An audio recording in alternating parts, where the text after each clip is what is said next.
美国把哈米尼变成了烈士，在这个烈士的情况之下，穆杰塔巴当时因为身体的因素，曾经被哈米尼排除在接班梯队之外，所以反而保全了他。那现在变成革命卫队跟他结合在一起了，居然能够这个推翻掉过去在这个神权体制里头说不世袭这样的一个默契哦，扶植杰塔巴上位，这就代表说他已经具备了一定的神权体制的这个正当性了，因为他整家人通通都被团灭掉了，他就是一个牺牲者，最后幸存下来的人。穆杰塔巴曾经打过2伊战争，他现在是民兵组织的指挥官，他跟革命卫队的关系非常的密切。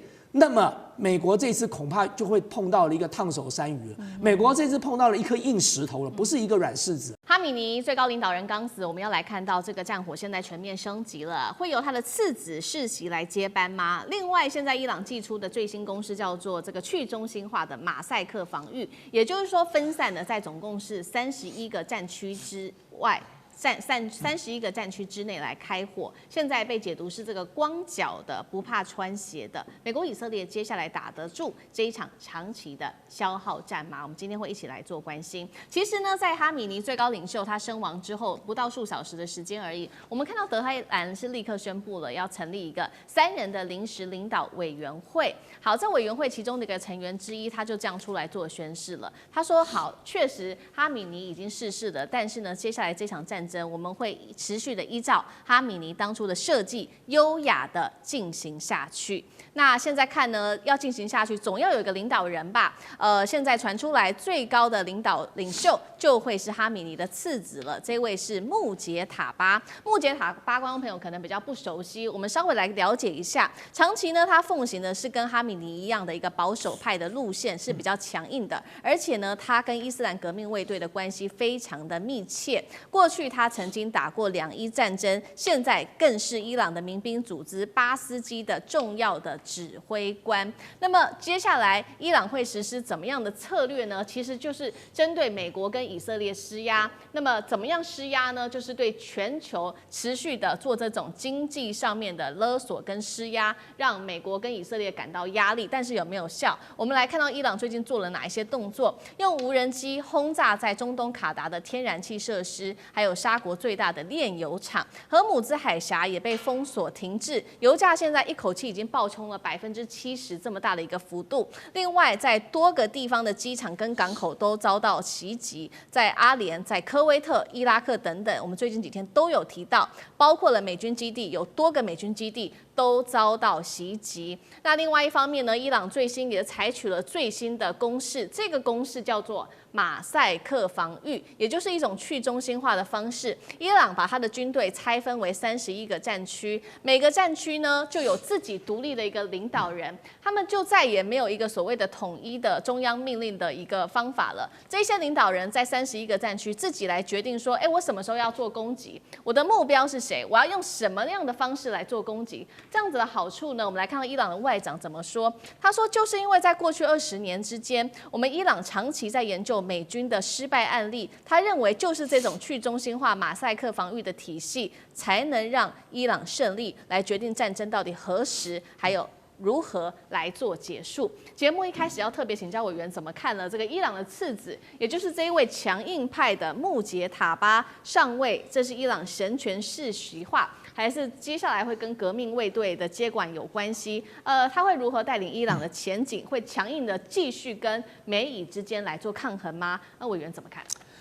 美国跟以色列这一次的发动战争哦，他们原本最津津乐道的是他们在很短的时间之内就把伊朗的这个从哈米尼以下的40个可能接班的人一次把它歼灭掉了。他认为这是外科手术式的这个非常经典的一个操作模式。但是当这件事情从第一天被他们认为说这是一个值得炫耀值得这个拿来作为教科书教材的一个模式的时候，随着战争的发展，他们逐渐发现他们犯了一个很大的错误了。犯了什么样的错误呢？他把哈米尼跟哈米尼以下所有可能接班的排序一个一个都同时把它这个猎杀掉之后呢，马上就陷入了另外一个困境了。第一个困境，川普不断的呼喊说大家要起来推翻神权政权，可是哈米已经死了，要推翻谁呢？你要推翻总要有个人可以去推翻吧，没有个人啦。哈米尼都已经挂了，然后呢，下面死掉了一大挂人，那到底你要这群人去推翻谁呢？这是第一个问题，找不到人推翻了。然后第二，川普不断的在喊说呢，我们要跟这个接班人来谈判。好了，接班人已经全面都被你团灭掉了，到底哪一个是接班人呢？美国大概也搞不太清楚了。他在处理委内瑞拉的时候，他至少还知道那个第2号人物，然后他至少还能够私下的跟第2号人物有一些互动跟默契。他现在没有了，他现在整个伊朗是一片的真空状态，他根本摸不清楚到底接下来这个40几个人被猎杀之后，那排名接下来那第50个究竟是谁呢？他可能都搞不太清楚。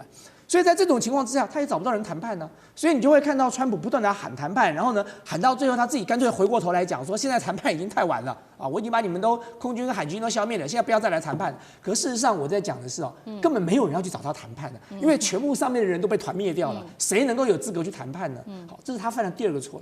第3个问题是，他把哈米尼变成烈士啊。就你本来还可以讲哈米尼的什么政权有各式各样的贪腐问题现在不得了了，哈米尼连他的家人在那一场猎杀里头都牺牲掉了。你不是只杀哈米尼一个人，你杀了他的孙女，杀了他媳妇，杀了他周边一大家子人。哈米尼现在变成了这个殉教者了，不管是他真的有没有真的想要殉教，但他就变成殉教者了。那这个对整个这个伊朗的这个明星来说，那就提升到另外一个阶段了。就像刚才舰长讲的，你现在把我们原本也许大家还有人在批评他的人，你现在把他猎杀掉了，而且用这么残忍的方式猎杀，那你现在举伊朗全国，现在谁还敢站出来骂哈米尼呢？谁还敢站出来说我要去推翻他？那个人已经为了伊朗全家都已经被美国团灭掉了。那也正因为如此，他的2儿子这个穆杰塔巴在这一次的上位，其实原本引起了外界很多的这个讨论，因为各位知道，伊朗的神权体制当时推翻了巴勒维王朝的时候，他们就是要打破封建，他们就是反对世袭就没有什么父子子继的这种道理对，所以伊朗的神权政权从来不来这一套的。但是当我这次看到连穆杰塔巴都要上位的时候，这代表什么？这代表说，美国把哈米尼变成了烈士，在这个烈士的情况之下，穆杰塔巴当时因为身体的因素，可能曾经被哈米尼排除在接班梯队之外，所以反而保全了他。那现在变成革命卫队跟他结合在一起了，居然能够这个推翻掉过去在这个神权体制里头说不世袭这样的一个默契扶植这个穆杰塔巴上位，这就代表说他已经具备了一定的这个神权体制的这个正当性了，因为他整家人通通都被团灭掉了，他就是一个牺牲者，最后幸存下来的人。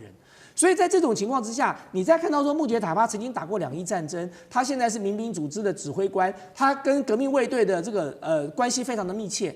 那么美国这次恐怕就会碰到了一个烫手山芋了，美国这次碰到了一颗硬石头了，不是一个软柿子了。因为穆杰塔巴他不仅仅只是神权的人员而已了，他不仅是有神权人员的光环，因为他的父亲，因为他的家族，他现在还加上跟革命卫队这个紧密的关系，包含他自己也曾经参与战争、指导战争啊。所以美国现在碰到的状况是，川普公开曾经讲过，他最不希望看到的状况就是伊朗的政权没有崩解，他们找到了接班人，而且这个接班人是最强硬的接班人。川普的噩梦从现在就要开始了。美以战争开打之后，伊朗多线攻击，并且现在呢持续的透过国际上面的力量，要国际来对美国跟以色列施压来停战。那所以呢，现在看到这个伊朗一系列的攻击，已经重创到全球非常多的产业面。等一下我们会一一来看到，影响的不只是能源，不只是晶片，还有铝，甚至是空运。全球空运等等，还有供应链在中东一条一条都被掐住了。好，赶快来看到具体有哪一些的影响。首先就是荷姆兹海峡了，伊朗的革命卫队声称控制荷姆兹海峡，还示警会布水雷达到6000枚，任何船只只要经过都可能遭到飞弹、无人机攻击。那听到这个消息，现在川普担心了。他说，美国的海军有必要的话，会尽快的为行经荷姆兹海峡的油轮提供安全护航，而且他说呢，这个护航价格啊可以谈的，但绝对会让你满意。好，赶快来看到欧盟现在可紧张了，因为油价持续的暴涨，幅度最高达到70%，他们现在竟然是希望拿俄罗斯的石油，持续的施压乌克兰，要求开放欧方来去查验受损俄罗斯的这个输油管线，厘清是否能够尽快的恢复供油。那遭到了乌克兰这边的拒绝，他说是以安全为由拒绝让他去查这一条管线。经济学家现在也特别做了预估，美伊战争会推升本来就很高的全球通膨，迫使多国的央行升息，推高房贷、车贷、其他的借贷成本，我们处于非常危险的一个时期。再来就是半导体产业也会受到影响，因为荷姆兹海峡的封锁会重击卡达氦气运输到欧洲跟亚洲地区。那么卡达的氦气占全球的生产占比达到了30%，也就是晶片制造的关键气体会被因此卡住，这是对于半导体产业的影响。再来，对于炼铝厂，卡达这边的炼铝厂的电炉也会因此关闭，如果重启还需要半年的时间。那大家可能感受很深的，还有就是在空运了。现在有多国的国际机场都已经关闭了，在中东地区多个国际机场都已经关闭了，数万人还有他们的货物都因此滞留。天然气价格则是持续的暴涨了，暴涨幅度高达34%。卡达液化天然气的出口也暂停，时间什么时候恢复，到现在仍然是不确定的。伊朗真的敢封锁荷姆兹海峡吗？全球20%的石油命脉都在这里，水雷他敢布吗？那么飞弹他真的也敢在这边做吗？引爆全球的能源战争，接下来会真的发生吗？赖老师怎么看？我觉得伊朗已经有动作了啊！我们现在看到您所列举的啊，像日本有44艘船被困在里面出不来，啊，大陆也有20几艘船也是被困在里面啊。那不用讲说欧美他们的航运公司的船有上百艘都被困在那边出不来。现在能够通过这个赫尔木兹海峡的船真的很少，而且最主要是《金融时报》有发布一个消息，这个消息是根据有这个可靠人士所公布的，就是说啊，国际的航运的保险公司已经完全中断啊，所有的停止啊保险了，而且他们目前来讲要重新讨论这个保险的价格，也至少要往上攀升50%。这代表什么？代表风险事实上越来越高了。我们一般来讲是这样看啊，我比大家看的还是中原海运啊。为什么中原海运呢？因为过去在胡塞组织在封锁这个打红海的时候啊，美国、英国还有以色列的船被打得还蛮严重的。但是中国的海运还是可以通，而且中国也通。我们也看到了，大部分的船都后来都跟着中国的船在走啊。可是这一次中原海运已经宣布不走了。那就代表什么？风险升高了。我们也看到伊朗这次的做法跟以前不一样，以前是采用扣押啊，但是这次是直接把你打掉。那已经有公布了好几艘油轮被打掉啊，那个名称都有，所以那是等于是有事实可查了。也就是美国的一艘油轮被击中，起火燃烧，还有几艘的油轮啊也被打到，然后有但是后来被扑灭。目前来看的话，我觉得到最坏的一个状况，伊朗才有可能采用封锁，也就是布水雷。布水雷这茲事体大，因为它影响的已经不只是伊朗的问题，影响整个中东国家，也影响到中国大陆了。那大陆已经摆明他的态度就是这个做到这么绝，还是要考虑再三啊。我个人觉得到目前为止，布水雷不容易收困难啊。对这个没有那么简单。但是以目前来讲，针对于美国跟以色列的油轮来打，这个已经出现了。好，李将军呢？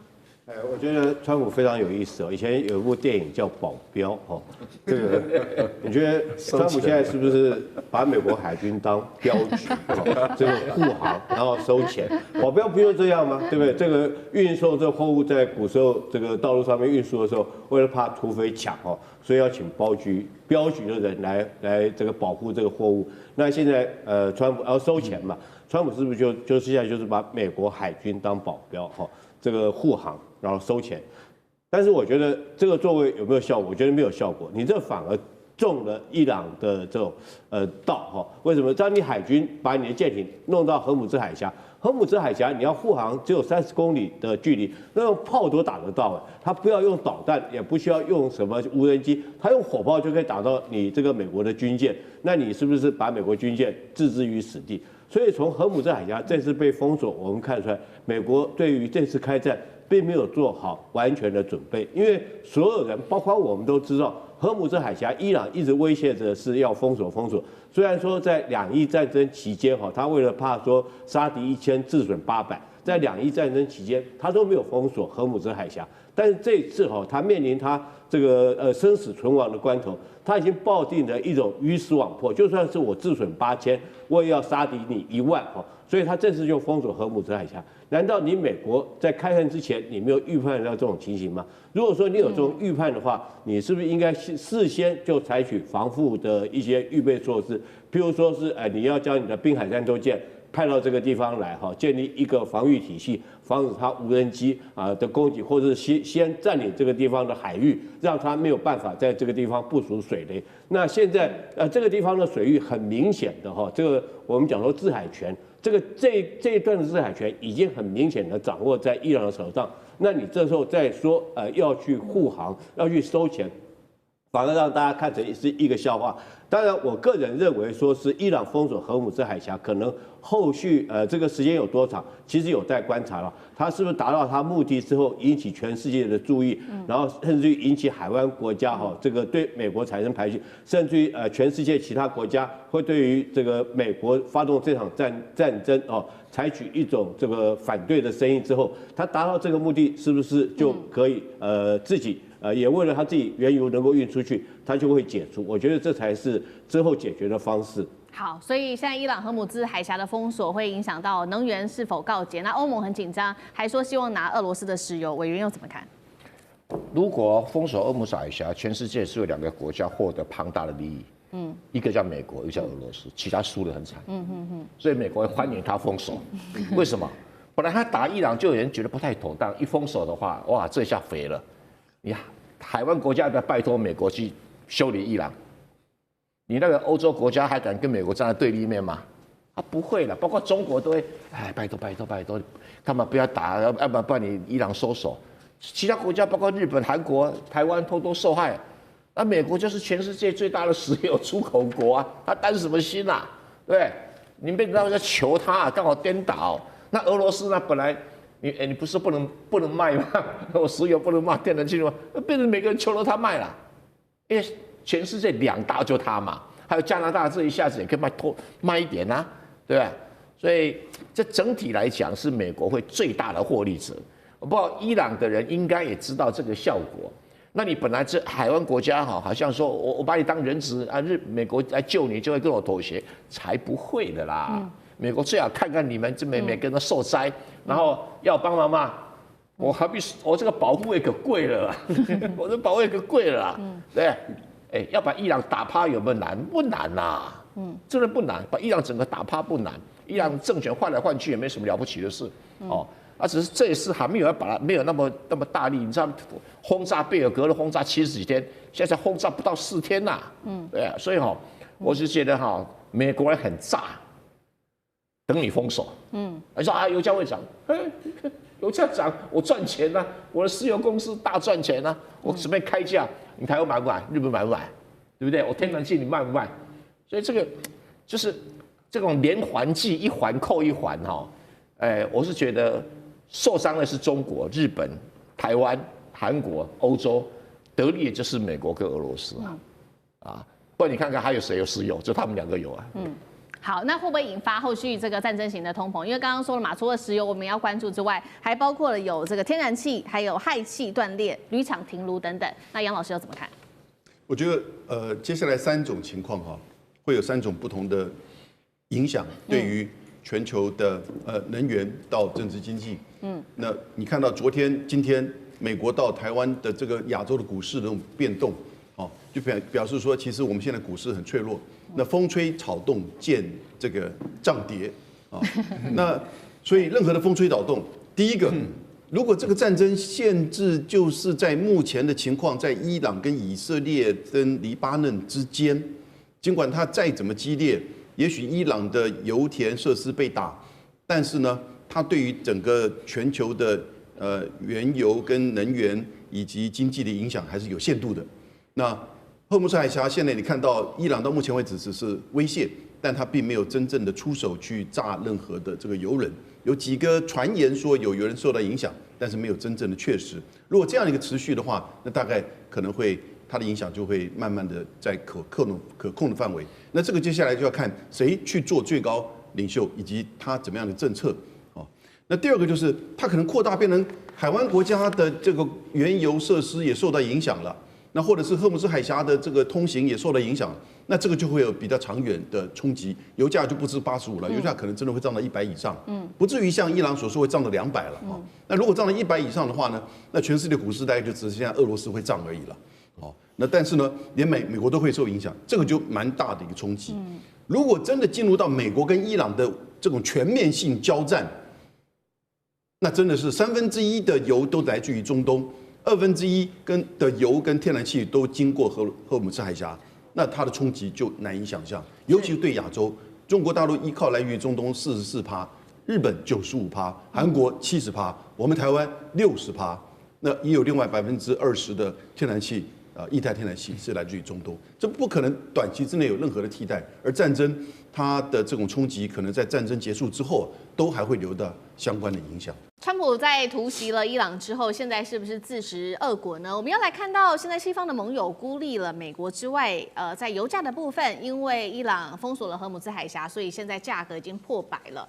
美股的部分则是大跳水，习川会现在川普最在意即将要登场的3月份习川会是否也会被因此取消呢？今天会一起来做关心。好，本来川普觉得说这一场战争应该就是以一种闪电的方式可以立刻的结束，但是没有想到是立刻翻盘了。我们刚刚也谈了非常多有关于战情的部分。那么川普呢，他也希望说西方的盟友们是不是在这个时候能来帮助美国？没有想到我们看到西班牙跟英国是立刻表态了，不会来帮助美国。好，我们来看到是西班牙的首相，包括了桑切斯，他说拒绝美国使用西班牙的军事基地。英国呢，美国最坚定的盟友，英国也说这次军事行动我们选择不会参与，包括你也不可以使用在这边的英国在这边的美军基地。川普就怒批施凯尔，你不是丘吉尔，讲这些话也都没有用。另外，川普也说了，除了英国之外，西班牙我会跟你切断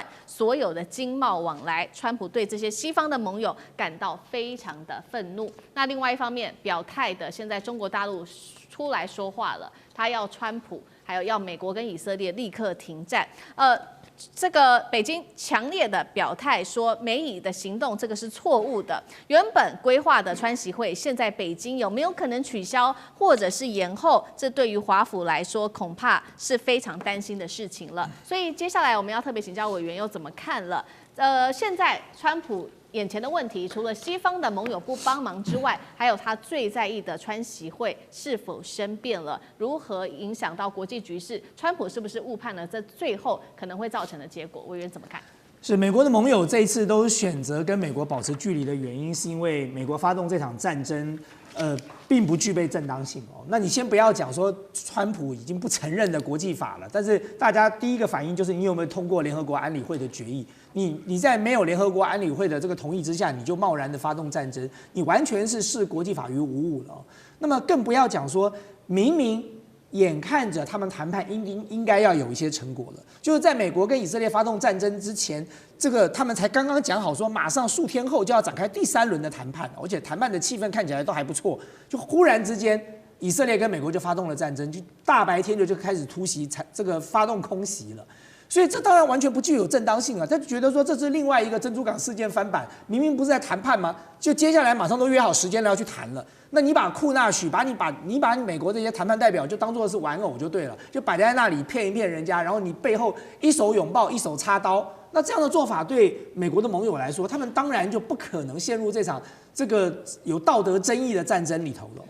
那么很显然的，就像刚才大家在讨论的，我认为美国这一次很严重的被以色列误导了。那说误导可能好听一点啊，说被以色列操控可能比较实际一点哦。就是这你不得不佩服这个以色列的影响力，就是美国也好，或者是像川普也好，几乎就是把以色列奉为大哥了。就是这个以色列讲的话，以色列要做的事，川普完全使命必达的。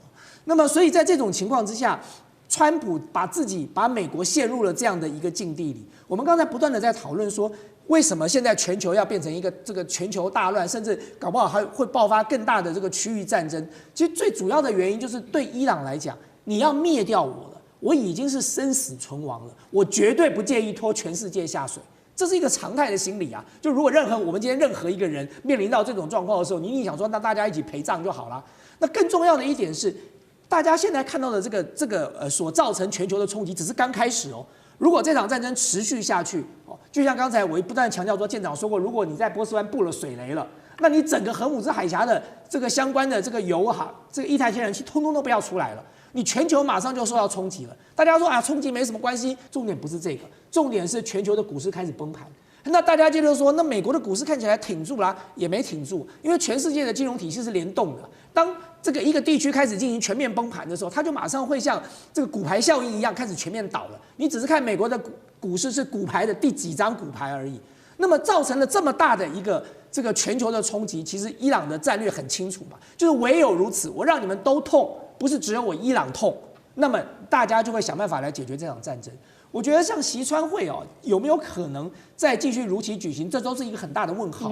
因为在此时此刻，川普所发动的这场不具正当性的战争里头，如果习近平在这个时刻贸然跟川普见面了，习近平很难去对外解释说，伊朗虽然不是像这个俄罗斯这么亲近，但是好歹也是他宣称的战略伙伴关系哦。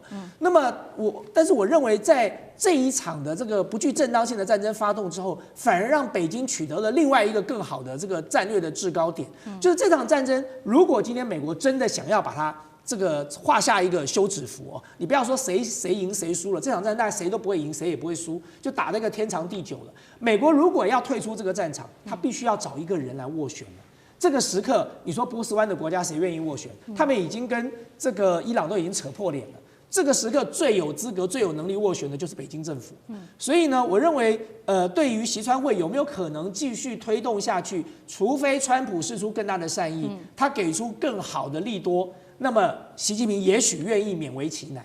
那么，但是不管怎么样哦，就是在这场战争里头，其实北京政府已经站到了一个非常有利的地位。也就是说，未来如果要解决这场战争，唯一能够出来讲话话事的人就是北京政府了。好，所以接下来的3月份，这个川习会会不会真的成真发生，这个还要持续观察。那北京现在绝对是最重要的调停人。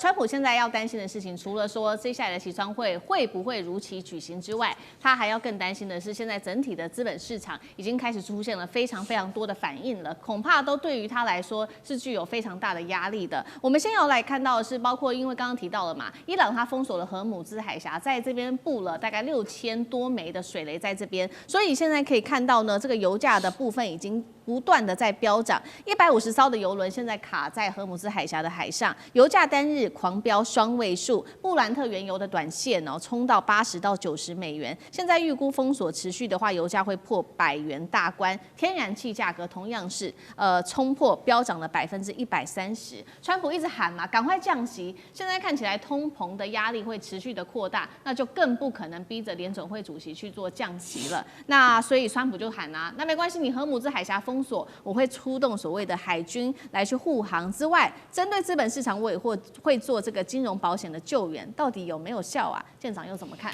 川普经常讲话，就是他一念之间就是随性而至就说了一个东西，他根本没有去问问底下如何去做这个事情。荷姆斯海峡的地形如果你看了这里的地图，你就知道你海军怎么去护航。大家请看这里如果这个可以拉近一点的话，你看这里，荷姆斯海峡在这里，你知道我从这个波斯湾这里走出来，弯到这里这样过去，这里距离非常近。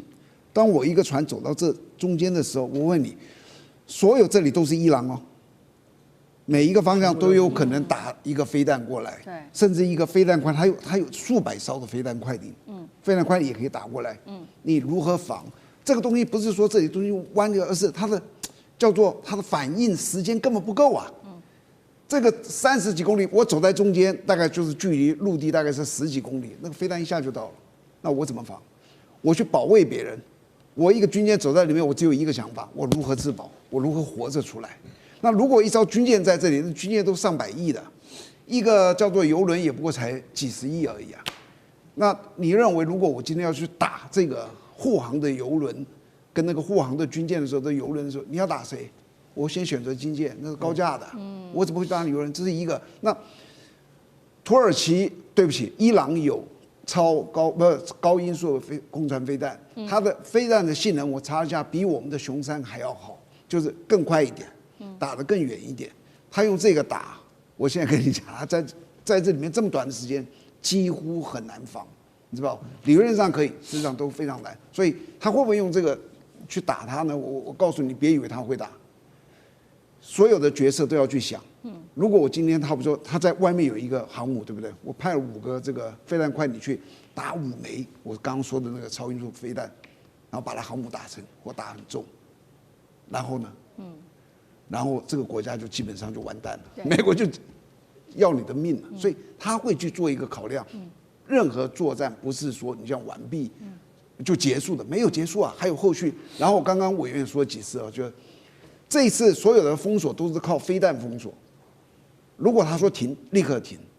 有一个指标，大家去看啊，只要看到这个指标出来，就知道完蛋了。他如果在这里布300颗水雷，就完了。为什么？整个就堵住了。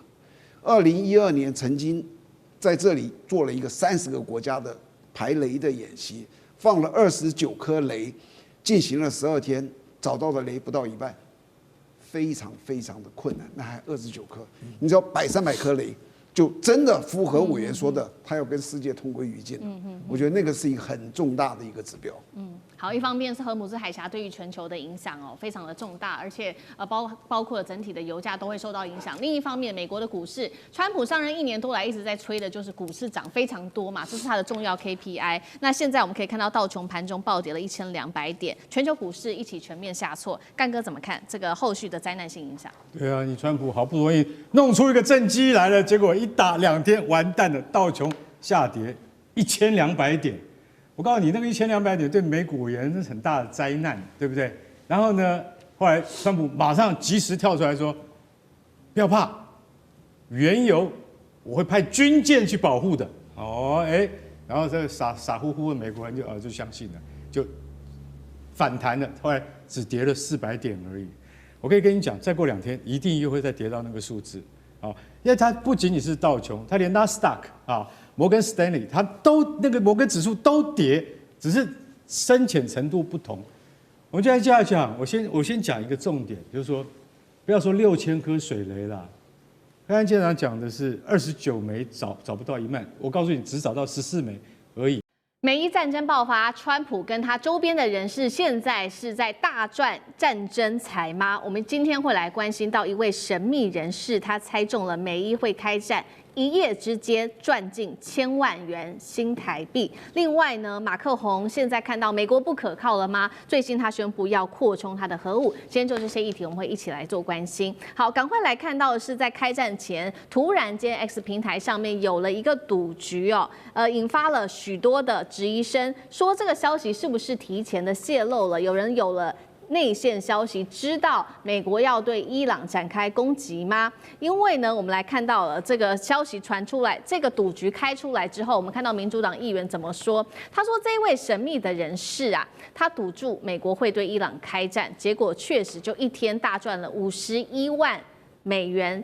换算新台币1600多万元，他说啊，这是川普身边的人在大发战争财啊。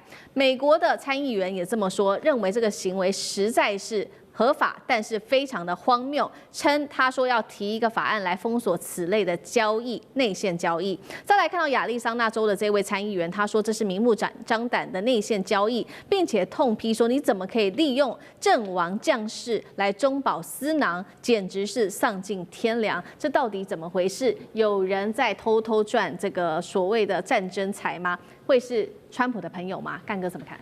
美国什么事情都能够发生，连这种赚死人财的事情都能够发生。好，我先大概简单介绍一下，这个叫做未来事件预测平台，叫做 Parley Market。这个 market 呢，就是接受会员来下注，但是那个下注金可不是5块美金、10块美金的，一下注要下2万美金的。而且我跟你讲，这个就是专门告诉你说，我们有内线交易。当开始开赌盘的时候，你知道他们讲的什么话吗？当那个炸弹开始落下那一刻，你们就可以下注了。什么时候？2月28号前。为什么他们这个平台会知道？他们他们的投注的曲线跟事实的发展的升高升温的战争曲线是吻合的。请问你怎么会有内线交易的资讯才会知道？这个除非白宫的幕僚长，或者是能够知道美军前沿部署的军方高阶人士才会知道，对不对？对。我今天跟各位讲一下，就像你要采取某种秘密军事行动的时候，所有的战斗群里面的这个战舰的舰长知道而已，只有舰长会知道，航空母舰的舰长会知道，其他人通通不知道目标是什么。然后派出去的飞机到最后一刻才会告诉你。所以今天到底谁会知道这种东西？那都非常高阶，大家要理解。所以 Poly Market 它怎么有办法会事前知道？这里面一定有人在发战争之财。这些参议员跟众议员的疑惑不是没有道理。其中有一个人单天一天赚了51.5万美金，这个人获利最大。其他的我随便举一个例子，获利比较小的，他一下注下2.6万美金，结果他赢了多少？他赢了20万美金，他的获利是7倍，一个晚上赚了670万台币。就像这样子的情况很多，所以大家就觉得说，是怎么样？那为什么这个 Poly Market 他会知道，这个真的在28号当天会落下炸弹来？一定有消息。为什么不是29？我跟你讲哈，他们在28号的那个下注金额达到最高，总采持9400万美金，然后下31号的只有4200万美金，这一切都可以当做调查的依据。所以我今天可以讲一句实在话，川普身边的人是不是赚翻了？我们是不是合理的怀疑？好，这个时候有人还在赚战争财哦。那另外一方面，我们来看到，那国际社会也有许多的国家现在站出来痛批美国跟以色列。我们今天来特别看到的是中国大陆跟俄罗斯了。好，外长王毅特别痛批美国是违反了国际法，并且踩了红线，要求美国、以色列赶快停火。俄罗斯总统普丁则是痛批美以残酷、违法、冷血、谋杀，挑战人类的基本道义，也违反了国际规范。我们看到川普的动作，一边是在跟伊朗本来还说要来好好的谈有关于核协议，结果另外一方面他就直接出动军队了。是否违反了国际法呢？未来还有谁相信美国？谢大使怎么看？美国这一次是搞得像日本人当时突袭珍珠港一样的做法。日本的军阀当时突袭珍珠港的时候，日本跟美国的谈判代表，友好条约的谈判代表还正在华盛顿谈判呢。对，那发生以后，美国人还算客气，让他回去了啊。可是当时那个时候，谈判代表说，我也不知道，我也不知道为什么，他们也被出卖了。可是搞偷袭，现在世界上最有名的国家啊，不是只有日本啊，美国也是其中之一啊。不过我认为这件事情啊，我觉得这个以色列的外长在事后讲的最透彻。他说，我们以色列啊，我们的目标就是要消灭伊朗的现政权。因为他们是我们国家生存最大的威胁，所以以色列从头到尾就是要把这个政权干掉啊。那问题就变成就是说，你美国你是打着什么名义一直在欺负伊朗呢？就说你要发展核武嘛，已经压着打伊朗打了20-30年了，对不对？那些什么经济制裁啊，还有过去几次对伊朗动武，都是为了什么？废核。那你废核也好，后来又提出了废导，把导弹也废除。那你怎么会把人家政权整个怎么样？40几个人一起端掉，而且最让人无法接受的是说，你们还在谈判中，而且谈判第3轮谈判还说谈判的成果非常好，因为当时伊朗也很高兴说这次谈得非常好，然后呢，我们已经做出让步了，对，那时候这个卡达外长也说，哎呀，他们已经怎么讲？伊朗已经同意啊，要怎么样？他永不发展核武，然后要把既有的这个核，就是说这个浓缩铀哈，还要交出来。讲的结果就打了。我认为其实美国一直是2手策略，甚至3个战略一直在进行，只是说正在谈的时候呢，没想到突然他们掌握了这个科梅内伊的行踪，情报。情报，这是天载难逢的，这就要看川普一个人决定啊。这个是怎么讲？没有武德的作风，不是大国应有的行径，对不对？偷袭人家去炸别人，那就会造成这个结果。那川普一定是他最后敲板的嘛，对不对？最后呢，那他才不管谈出了什么结果，就把真面目放出来，我就是消灭你这个政权。所以呢，我觉得这个伊朗现在呢，他基本上就变成伊朗为什么最后不谈判了？因为什么？我谈也是死啊。我不谈，搞不好还有活路呢。是，所以呢，伊朗现在只有抵抗一条路了，不可能再谈判了。好，所以我们现在看到，那谁看在眼里，就是法国总统马克宏看到美国这种不讲武德的一个方式之后，现在最新消息来自于法国总统马克宏，他这样说的：下令全面增加法国的核弹数量，等于是1990年代以来首度的扩充了他的核武，而且呢，未来不会公布核武的数据。马克宏怎么说？我们来看一下。马克宏说，法国的核主力新阶段，我们正在走上所谓的先进核主道路。他还说，想要自由就必须令人畏惧，想令人畏惧就必须拥有强大的实力。像这个怎么看？哇，马克宏这次提出有关于他这个核威慑，法国自己要走自己的核弹大国路线哦，还是让大家还是吓了一大跳。因为这不是他过去的个性了哈。虽然法国人确实都很一厢情愿，而且自以为是，活在自己的世界里头，这个概念也是，但是不太一样。那么，首先我们必须要来盘点一下，法国在整个欧洲国家里头，法国确实是拥有核弹数字最多的国家。那么他们有大概约莫300枚左右。那么，而且它的核弹的发射可以透过潜舰，可以透过军机。那么另外一个就英国啦。这些其实过去虽然都有做核弹能力，可是要知道1990年代呢，到现在已经将近30-40年都没有再进一步发展，比如说没有更厉害的导弹等等。整个欧洲来说，绝大多数都是透过美国方面的所谓的这个核共享。像德国不能有核弹，他们可能有能力但没做，都是用他们那边的美国自己本身的军事基地在那边布有核弹。像荷兰也都有，土耳其包括意大利都是。所以过去其实，在欧洲来讲，没有那么积极活跃的这个有关于核弹或核威慑力量，算是在马克宏他是第一次提出哦。他一提出，当时俄罗斯很多都是提出批评，但你不得不说，确实是在最近整个在全世界，包括欧洲国家中弥漫一股所谓实力主义至上这样的概念，因为都说现在旧秩序没有了。所谓的过去的旧秩序，在整个核能力这个部分、核威慑力来讲，基本上都依靠美国啦。那像法国跟英国这些自己的国家，也没有在很积极的在发展这方面武器的实力。所以，因为现在都在期待新秩序嘛，这个新秩序时候，就使得过去我们比较认为像法国这样比较温良恭俭让然后的国家，看起来现在就是改变。但我必须得说，我觉得这个思路里头是真的被川普影响，全球正在感染的这种实力至上或威权主义。但不得不说，这是你说要攻击别人，不是有核弹是要自我保护。我觉得大家在这次看到，就是因为现在伊朗核弹还没有弄好。对，你看北韩呢？对，北韩小猫咪啊，相对来说，可是核弹就是有了，美国就不敢轻易动它。我相信这也是背后的一个很重要的因素。